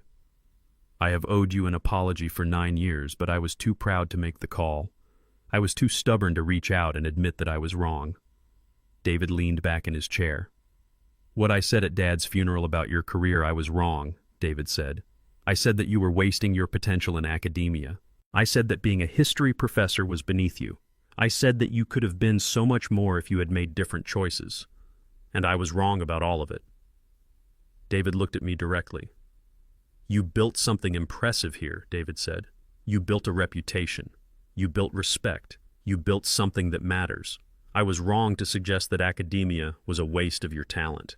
I was wrong to measure success only in terms of money and power. I was wrong to assume that the only meaningful career was the career that paid the most. David stood up and walked to the window. David looked out at downtown Washington, D.C. I was wrong about academia being a waste of your talent, David said. You found your lane. You found your purpose. That matters more than making money. That matters more than the success I have built. That matters more than anything. I sat in silence. I sat in the chair across from David's desk and I let his words settle over me. I let the apology settle over me. I let the understanding that my brother had been thinking about this for 9 years settle over me. I was wrong too, I said. David turned back to face me. I saw you as a corporate shark, I said. I saw you as someone who had sold yourself to the highest bidder. I saw you as someone who had no integrity. And I was wrong about that. I didn't understand what you were building. I didn't understand that the law mattered. I didn't understand that what you do matters to people whose lives have been destroyed by people like Jennifer. I stood up and I looked at my brother across the office. I was wrong to judge you, I said. I was wrong to assume that because you made different choices than I made, those choices were wrong. I was wrong to let that argument at Dad's funeral become the reason that we stopped speaking for 9 years. David and I stood in silence for a moment. We stood in this expensive office with its floor-to-ceiling windows and its expensive furniture, and we stood as two brothers who had been apart for 9 years and who were now in this moment finding their way back to each other. It was not a complete reconciliation. It was not the kind of moment where 9 years of silence would simply vanish overnight. It was not the kind of moment where we would hug and cry and pretend that everything was fixed, but it was a start. It was the beginning of something that could grow into a real relationship again. For the first time in almost a decade, I felt like I had my brother back. For the first time in almost a decade, I felt like the man standing across from me was not just an expensive divorce attorney, but was my older brother. The man who had protected me when we were children. The man who had taught me how to throw a baseball. The man who had celebrated when I got my first job at Howard University. This moment was bigger than the case. This moment was bigger than the divorce or the fraud or the evidence or the hearing that was about to happen. This moment was about family. This moment was about the understanding that sometimes the people we need the most are the people we have pushed away. David sat back down at his desk. Tomorrow we destroy her case, David said. His voice had returned to its professional tone. His voice had returned to the tone of an attorney preparing for battle. But underneath that professional tone, I could still hear something else. I could still hear my brother. But today, David said, I am glad we did this. I am glad you called. I am glad that Jennifer's betrayal gave me the excuse to reach out to you. I am glad too, I said. James nodded. David nodded. And in that moment, something shifted. Something that had been broken 9 years ago was beginning to heal. Tomorrow we walk into that courtroom, David said, and we present the evidence, and we destroy Jennifer's case. And we win. But tonight I am just glad that I have my brother back. You have always had me, I said. You just didn't know it. I came here for a lawyer. I came here because I needed someone who understood the legal system and who could help me fight back against my wife. I came here because I thought that was the most important thing that could happen. But what I was getting back was something far more valuable. What I was getting back was family. Jennifer had tried to take everything from me. Jennifer had tried to take my house and my savings and my dignity, but in the process, Jennifer had given me something that I had lost 9 years ago. Jennifer had given me back my brother. I came here for a lawyer. I was getting back my brother, and I realized Jennifer had accidentally given me something more valuable than anything she tried to take. She gave me back family. She gave me back the person who mattered more than the condo, or the money, or the victory. She gave me back the only person who could have helped me win. And in doing that, she had already lost. Early September. The preliminary hearing was scheduled for 10 o'clock in the morning. The federal courthouse in downtown Washington, D.C. was the same building where countless decisions had been made. The same building where the law was enforced. The same building where lives were changed by the outcomes of cases that were argued within its walls. I arrived 30 minutes early. David was already there. David was reviewing his notes one final time. David had the appearance of a man who was absolutely certain of the outcome. David had the appearance of a man who had prepared for this moment with meticulous precision. "The judge is Reeves," David said without looking up from his notes. "Federal judge, 22 years on the bench, respects evidence, dislikes deception. We present facts, we present documentation, we present proof. The judge will render a decision based on what is presented. This is not about emotion, this is about evidence." I nodded. I understood what David was telling me. This was not about which attorney was more likable or which side had a more compelling story. This was about facts. This was about documentation. This was about proof that was undeniable. We walked into the courtroom at 9:45. The courtroom was formal. The courtroom was designed to communicate authority. The judge's bench was elevated. The witness stand was positioned so that everyone could see the person testifying. The jury box sat empty because this was a preliminary hearing, not a trial. This was a hearing before a judge who would make a determination based on evidence. Jennifer was already there. Jennifer was sitting at the defense table with Perry Young. The contrast was stark. Where Jennifer had once appeared confident and in control, she now looked haggard and desperate. Jennifer's face showed the lack of sleep. Jennifer's face showed the stress of the past 2 weeks. Jennifer's face showed the understanding that everything was about to collapse. Perry Young looked nervous. Perry Young's hands were shaking as he organized his papers. Perry Young kept glancing at David like a rabbit watching a wolf. Perry Young understood that he was outmatched. Perry Young understood that the evidence was overwhelming. Perry Young understood that he had no real defense to offer. Judge Reeves entered the courtroom and everyone stood. Judge Reeves was a woman in her 60s. Judge Reeves had the bearing of someone who had made thousands of decisions from this bench. Judge Reeves had the appearance of someone who did not appreciate having her time wasted with frivolous cases. "Be seated," Judge Reeves said. Everyone sat down. Judge Reeves opened the file that contained all of the documents that had been submitted by both sides. Judge Reeves reviewed the counterclaim from David. Judge Reeves reviewed the audit results. Judge Reeves reviewed the forensic accounting. Judge Reeves reviewed the documentation of the forged signatures. Judge Reeves reviewed the timeline of systematic fraud. The courtroom was silent. The only sound was the sound of Judge Reeves turning pages. The only sound was the sound of evidence being reviewed with the kind of thoroughness that evidence deserved. After approximately 15 minutes, Judge Reeves looked up from the documents. "Ms. Marshall," Judge Reeves said, addressing Jennifer directly, "the evidence before this court suggests that you have diverted substantial marital assets for personal use during an extramarital relationship. The evidence suggests that you have forged documents. The evidence suggests that you have committed fraud. Do you dispute these findings?" Jennifer looked at Perry Young. Perry Young leaned over and whispered urgently to Jennifer. Perry Young was telling her something. Perry Young was advising her about how to respond. Perry Young was calculating what response might minimize the damage. Then Perry Young stood up.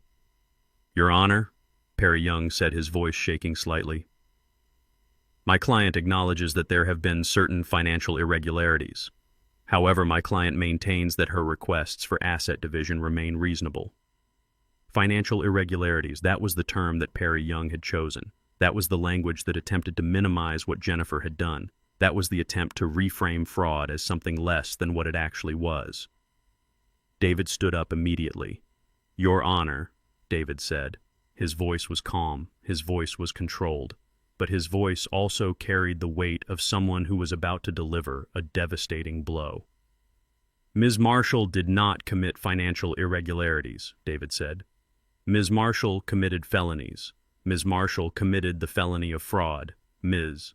Marshall committed the felony of forgery. Ms. Marshall forged my client's signature on loan documents. Ms. Marshall opened secret credit accounts in my client's name without authorization. Ms. Marshall systematically stole from their joint savings to fund an affair that she has maintained for over a year. This is not a marital dissolution. This is not a financial disagreement. This is a matter that could result in criminal liability." The words hung in the courtroom like something physical. The words carried weight. The words carried consequences.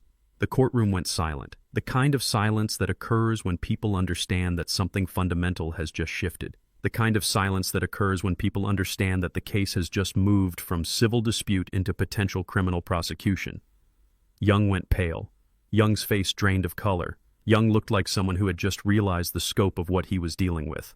Jennifer gripped the table so tightly that her knuckles turned white. Jennifer understood in that moment what David had just done. Jennifer understood that David was not just destroying her civil case. Jennifer understood that David was threatening her freedom. Even I felt the weight of it. Even I understood the gravity of what had just been stated. Even I understood that the courtroom had just shifted and that Jennifer was no longer in a position of power. Judge Reeves's expression was serious. Judge Reeves was understanding the gravity of what had just been stated. "Mr. Parker," Judge Reeves said, "are you suggesting that this court should refer this matter to the United States Attorney's Office for potential criminal investigation?" David responded with a strategy that was absolutely masterful. "I am suggesting, Your Honor," David said carefully, "that Ms. Marshall's actions constitute fraud and forgery under the criminal code. However, my client is primarily interested in recovering his diverted assets and dissolving this marriage without further financial damage. This could be accomplished through mediation provided that a fair settlement is reached." It was masterful because David was offering Jennifer a way out. David was offering Jennifer a way to avoid criminal charges. But David was also making clear that if Jennifer did not take that way out, if Jennifer continued to insist on her original demands, then the case would be referred to criminal prosecution. It was a choice: accept a fair settlement or face potential jail time. "Your Honor," Perry Young said, his voice still shaking, "I would request a brief recess so that I may consult with my client." Judge Reeves nodded. 30-minute recess, Judge Reeves said. "We will reconvene at 11 o'clock. Everyone stood up. Judge Reeves left the courtroom. The bailiff gestured for everyone to remain standing until the judge had exited. Then I watched Jennifer and Perry Young huddle in the corner of the courtroom. I watched this moment that would determine the rest of both of their lives. Jennifer was gesticulating frantically. Jennifer was clearly arguing. Jennifer was clearly trying to convince Perry Young that she could still win. Jennifer was clearly still believing that somehow she could prevail. Perry Young was shaking his head repeatedly. Perry Young was explaining something to Jennifer. Perry Young was laying out the reality of her situation. Perry Young was explaining that the only choice she had was between accepting a settlement and going to prison. The argument continued in hushed tones. I could not hear what they were saying, but I could see the body language. I could see Jennifer's growing panic. I could see Jennifer understanding for the first time that she was not going to win. I could see Jennifer understanding that her best option was not victory, but damage control. Jennifer was arguing. Perry Young was refusing. Jennifer was arguing more. Perry Young was explaining more. The argument continued while David stood beside me watching the entire exchange with the expression of someone who had seen this exact scene many times before. 30 minutes passed. The courtroom doors opened and everyone filed back in. Judge Reeves took the bench again. "Are we ready?" Judge Reeves asked. Perry Young stood up. "Your Honor," Perry Young said quietly, "my client is prepared to accept a revised settlement through mediation." The words were simple, but their implications were enormous. Jennifer was giving up. Jennifer was accepting that she had lost. Jennifer was accepting that the best she could hope for now was some kind of settlement that would keep her out of jail. "The court will schedule mediation for 1 week from today," Judge Reeves said. "Both parties will submit proposed settlements by that time. If mediation is unsuccessful, we will reconvene for trial." The word hung in the air. The word meant that if mediation failed, we would be back in this courtroom for a full trial where all of the evidence would be presented in detail, where every forged document would be shown to the court, where every transaction would be documented and explained, where Jennifer would face cross-examination about every lie she had told. Jennifer understood that she needed to accept whatever settlement was offered. Jennifer understood that a trial meant complete and utter destruction. We left the courtroom and David immediately began negotiations with Perry Young. The negotiations were brief. The negotiations were straightforward. The negotiations reflected the reality that Jennifer had no leverage whatsoever. The final terms were nothing like what Jennifer had originally demanded. No condo for Jennifer. The condo would be sold and the proceeds divided 50-50 after Jennifer reimbursed the diverted funds. No 70% of savings. Instead, Jennifer would receive 50% of what remained in the legitimate joint savings after the fraudulent expenses were reimbursed. No spousal support. Not for 1 year. Not for 5 years. No spousal support at all. Instead, Jennifer would pay. Jennifer would pay restitution for the diverted funds. Jennifer would pay the court costs. Jennifer would pay the audit fees. Jennifer would pay David's legal fees. When it was all calculated, Jennifer owed approximately $230,000. Jennifer owed this amount based on the restitution requirements, the legal fees, and the other costs associated with the case. Jennifer, who had demanded 70% of our savings and spousal support, now owed more money than she had in her possession. Jennifer, who had been so confident that she would win, now faced the reality that she was going to lose everything. Jennifer's confident woman who delivered the ultimatum at the dinner table was replaced by someone desperate to avoid jail. The hunter had become the hunted. The predator had become the prey. And now the hunter was about to show her mercy, but only on terms that guaranteed her complete surrender. Only on terms that would leave her with nothing. Only on terms that would ensure that she understood that her contempt and her arrogance had cost her everything. The final settlement was nothing like what Jennifer had originally demanded. The final settlement was the opposite of what Jennifer had demanded. The final settlement reflected the reality that Jennifer had no leverage and no defense, no spousal support, not 5 years, not 1 year, not 1 month. Jennifer would receive no spousal support from me whatsoever. The idea that I would pay her money every month while she had systematically defrauded me was now completely off the table. The condo would be sold. The condo that Jennifer had demanded would be hers was now going to be sold on the open market. The proceeds would be divided equally between us. 50% to Jennifer, 50% to me. But Jennifer's 50% would first be reduced by the amount of the diverted funds that she needed to reimburse. Jennifer would keep her personal possessions. Jennifer would keep the clothes that she had bought with stolen money. Jennifer would keep the jewelry that she had purchased using my credit card. Jennifer would keep the designer bags that had been funded by the systematic theft from our joint account. But that was all she would keep. Jennifer would receive half of what remained in our legitimate joint savings. The savings that had been built through my careful financial management. But that 50% would also be reduced by the amount that was necessary to cover her share of the fraudulent expenses. But Jennifer also had to pay. Jennifer had to pay David's legal fees. The fees totaled $32,000. Jennifer had to pay the court costs. Jennifer had to pay the audit fees that had been necessary to document her fraud. Jennifer signed a comprehensive release. The release acknowledged her financial misconduct. The release acknowledged that she had committed fraud and forgery. The release waived any future claims against me. The release meant that Jennifer could never come back and claim that she was owed more. The release meant that this was final and complete. Judge Reeves signed the divorce order. The order was official. The order was binding. The order was something that could not be undone or appealed or questioned. The marriage that had lasted 8 years was now officially dissolved. When Judge Reeves signed that order, I felt something I had not felt in months. Not triumph, not anger, not vindication, but peace. The kind of peace that comes when uncertainty ends. The kind of peace that comes when a threat is removed. The kind of peace that comes when you understand that you are going to survive and that you are going to recover. The marriage was over. The uncertainty was over. The betrayal was over. The fear of financial ruin was over. All of it was finished. All of it was behind me. I understood in that moment that this had never been about revenge. This had never been about winning or losing or proving that I was smarter than Jennifer or more powerful than Jennifer. This had always been about removing a threat. This had always been about protecting what I had built.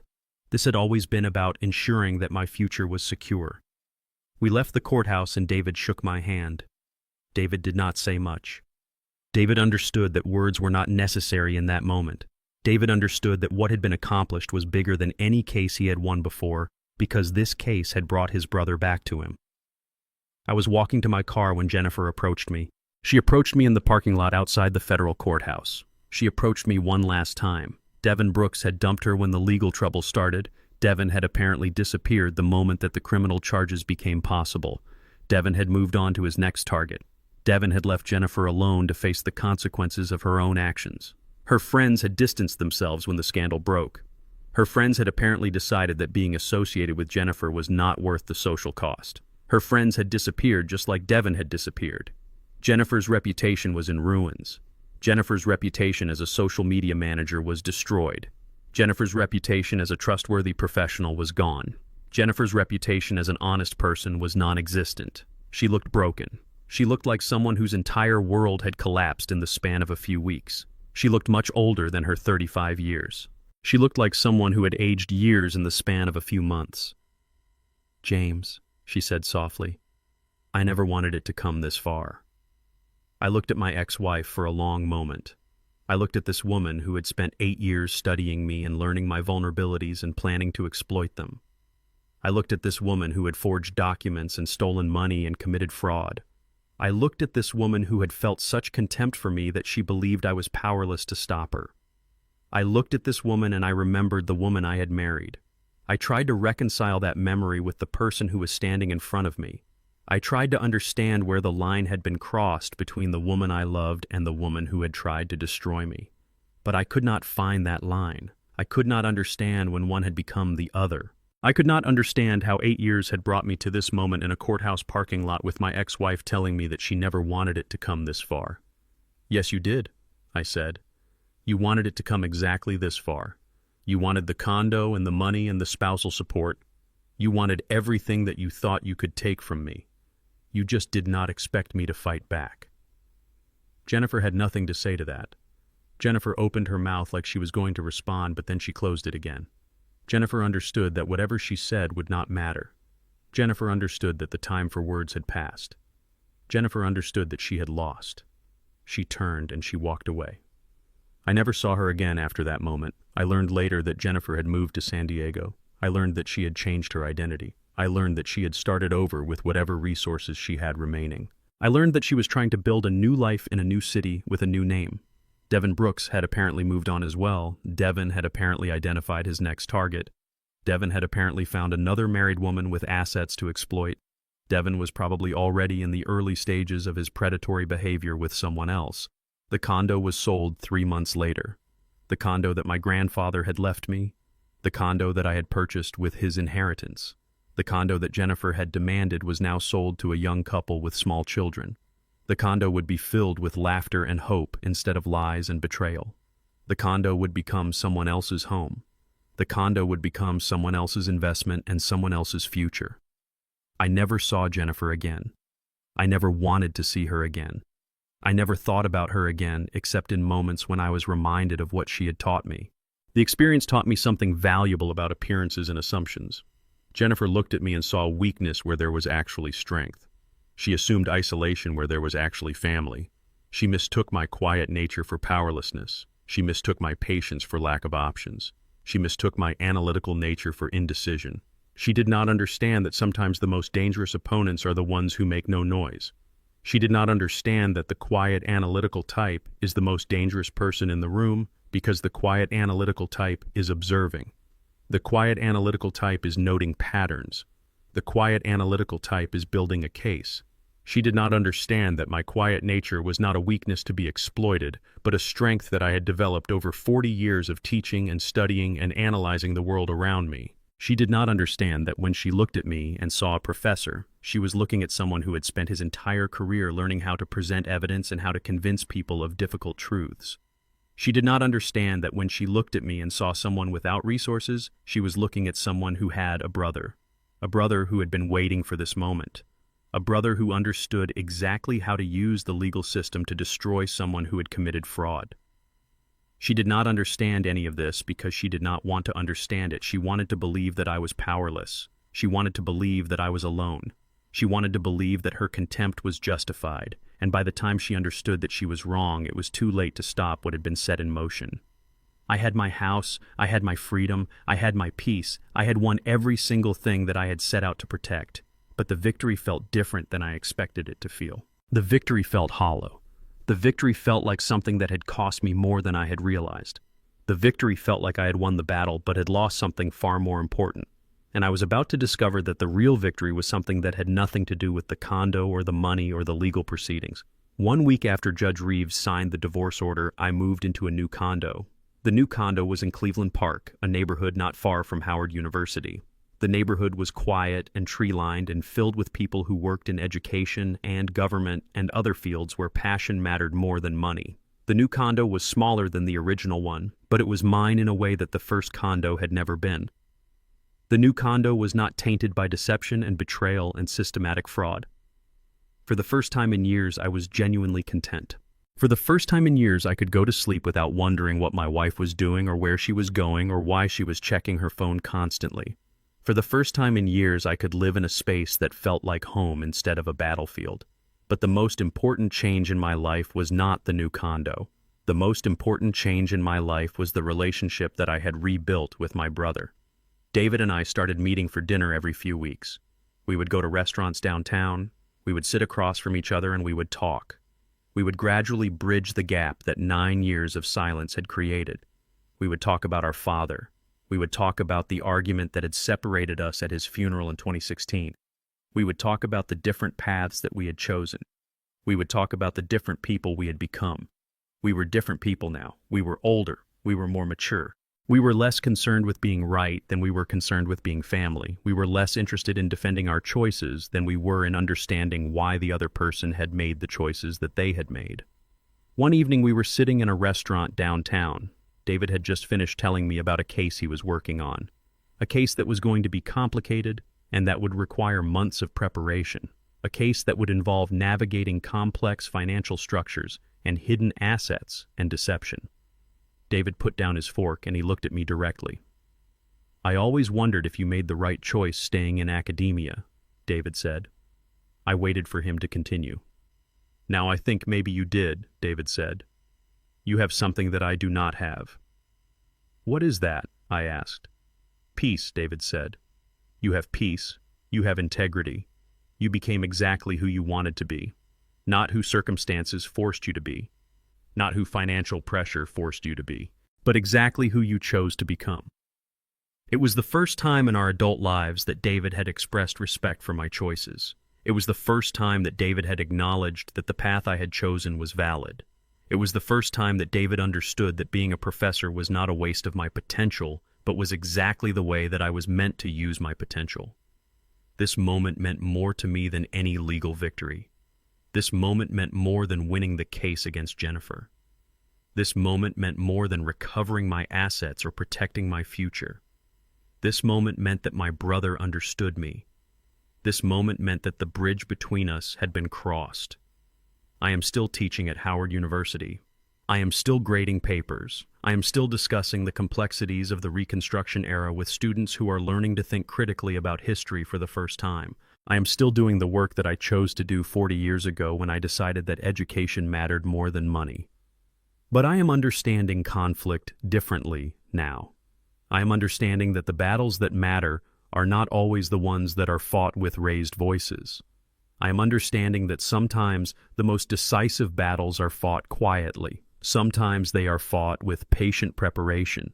Sometimes they are fought with careful documentation. Sometimes they are fought by knowing exactly when to make the right phone call. And sometimes they are fought by understanding that family, even complicated family, is worth more than pride. Jennifer tried to take everything from me. Jennifer tried to take my house and my money and my dignity. Jennifer tried to destroy my future. But Jennifer had overlooked something fundamental about the way I was built. Jennifer had overlooked that quiet people sometimes possess deep reservoirs of determination. Jennifer had overlooked that analytical people sometimes possess the ability to see patterns that others miss. Jennifer had overlooked that people who teach for a living sometimes understand persuasion better than people who practice law. But most importantly, Jennifer had overlooked that I had a brother. Jennifer had overlooked that despite 9 years of silence, despite an ugly argument at our father's funeral, despite all of the words we had said to each other that we probably regretted, I still had family. And that family was exactly the resource that I needed in that moment. I think about this now when I grade papers. I think about this when I am preparing my lectures. I think about this when I am walking across the Howard University campus. I think about what could have happened if I had not made that phone call to David. I think about what could have happened if I had hired a cheaper local attorney and tried to fight this battle alone. I think about the moment when Jennifer sat at the dinner table and told me that I was just a professor and I did not have the resources to fight her. And I understand now that she was wrong in a way that went deeper than just legal resources. She was wrong about who I was. She was wrong about what I was capable of. She was wrong about the resources that were available to me. She did not understand that sometimes the most powerful people are the ones who seem powerless. She did not understand that sometimes the people who appear to be alone actually have family waiting in the background. She did not understand that sometimes the quiet analytical type is actually a dangerous opponent. And most importantly, she did not understand that while she was planning how to destroy me, I was actually planning how to protect myself. The real victory in this case was not the condo or the money or the legal victory. The real victory was that I got my brother back. The real victory was that 9 years of silence were broken. The real victory was that I could sit across from David at a dinner table and hear him express respect for the choices that I had made. That was the victory that actually mattered. Jennifer tried to take everything from me, but in the end she gave me something more valuable than anything she could have stolen.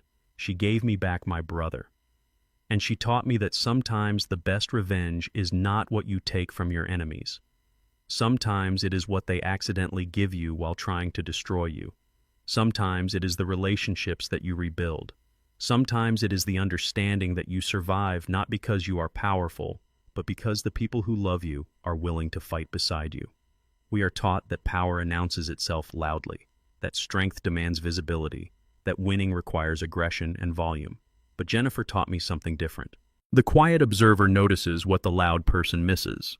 The analytical mind finds patterns. The emotional mind overlooks.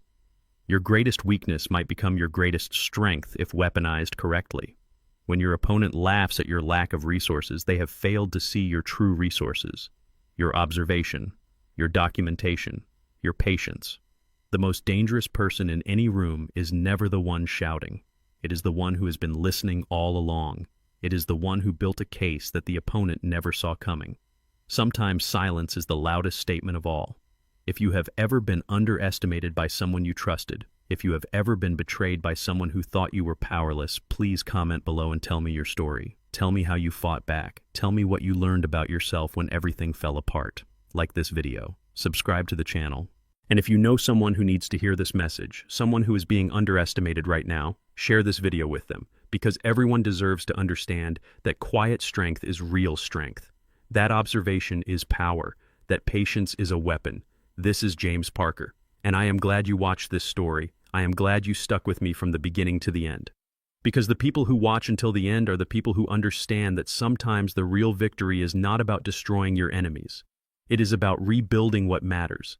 It is about understanding that the people you thought you had lost are still there waiting for you to make the phone call. Thank you for watching. Thank you for being here. And remember, when everyone else is shouting, sometimes the most powerful thing you can do is listen.